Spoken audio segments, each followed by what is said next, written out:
Le toucher comme témoin de la présence de l'autre, et peut-être rien qu'à le dire, on pourrait penser le toucher comme témoin aussi de l'absence de l'autre, c'est-à-dire d'un jeu permanent entre présence et absence. L'autre fondamental, on va dire maman, papa, pas très loin, est là, vient me rassembler, me toucher, me stimuler. Ce toucher, je le reconnais. Cette peau, cette tonicité, ce dialogue tonico-émotionnel, cette qualité de maman et de ce que ça vient faire dans mon éprouvé de mon corps, ça, je le reconnais.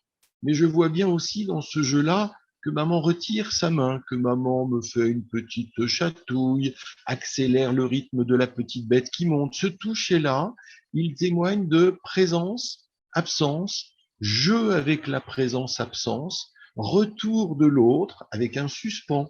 Maman attend, voit que je tends quelque chose de mon corps pour qu'elle revienne me toucher ou me stimuler. Donc à travers le toucher, il n'y a pas seulement le lien à l'autre, on me touche et c'est terminé, je sens le contact. Il y a un jeu permanent de présence-absence, par quoi la pensée même d'un bébé se construit. Il y a quelque chose qui se met en attente, comme en représentation d'attente. La main, la chatouille va revenir. Elle est en attente et elle va revenir. Donc le toucher et les jeux de toucher, c'est un jeu permanent avec présence-absence et avec la nourriture du lien et peut-être même de la pensée. Alors oui, c'est un témoin aussi de la présence de l'autre qui vient charger le contact et l'éprouvé de ce que l'autre y met. Et en tant qu'adulte, on peut bien déjà imaginer qu'un toucher témoigne de la présence de l'autre de manière très différente. Il y a des touchers assez neutres, assez amicaux. Il y a un toucher insistant qui peut devenir beaucoup plus suspect, beaucoup plus chargé de désir ou d'émotion. Donc la qualité du toucher vient aussi m'informer de l'autre. Et autour de ces enjeux du toucher, je crois qu'on a un chantier, un champ d'expérience assez extraordinaire qui peut être un vrai cadeau pour l'interaction, pour le lien et pour la première différenciation de ce qui est à moi, de ce qui vient de l'autre et de comment je vais aller chercher quelque chose de l'autre. Est-ce que du côté du toucher, on est tout de suite happé par le contact peau à peau? Le toucher renvoie à ce contact peau à peau.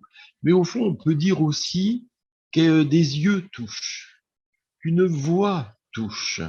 Et évidemment que toute la construction du lien de soi à soi, de soi à l'autre, ne se construit pas qu'à l'endroit du toucher, par la main, par le contact peau à peau, mais vient se décliner sur toutes les sensorialités au fond. Et on peut être touché par le regard, accrocher quelque chose du regard, perdre le regard, et sur une table allongée où on a joué à des jeux de caresses, de câlins, de tendresse, on va jouer aussi à ce formidable jeu qui est le précurseur d'un cache-cache. C'est qu'avec la serviette ou quelque chose qui traîne autour de la table allongée, on va cacher les yeux, faire revenir. Donc on peut être touché, jouer de la présence et de l'absence sur tous les enjeux, qu'ils soient sonores, vocaux bien sûr, qu'ils soient visuels ou qu'ils soient très singulièrement à l'endroit du contact peau à peau et du toucher.